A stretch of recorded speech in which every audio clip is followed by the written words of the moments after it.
Part one, story time.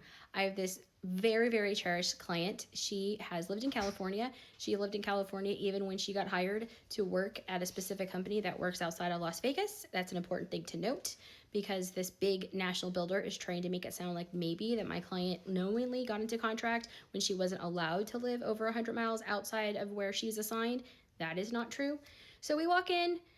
Sales lady shows them a bunch of houses. I walk with them. I ask them all the questions, and she tells them that there is a house that's just about finished to be being built, and we can have a move-in around April, which would be great.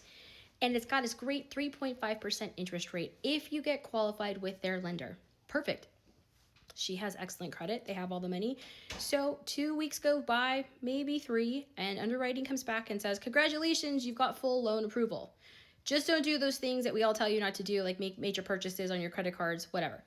So then about a week and a half later goes by, about 2 weeks, and then underwriting says, we need to have a remote work letter from your employer. Okay, sure, no problem. What we didn't know happened was there was a tragedy within this company that resulted in the loss of 2 lives.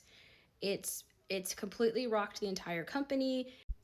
So obviously when any corporation has that kind of tragedy, they're going to just, close ranks. They're going to look at all their exposure, the risks, everything.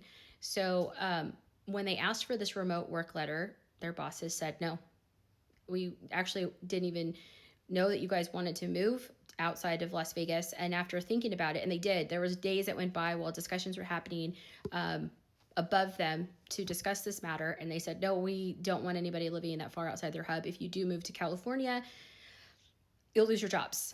So without that letter, the loan won't be funded. So they communicated all of that to this major national brand. So I'm like, okay, then we'll just get your money back, right? $7,000 deposit. Should that be a problem? Part two.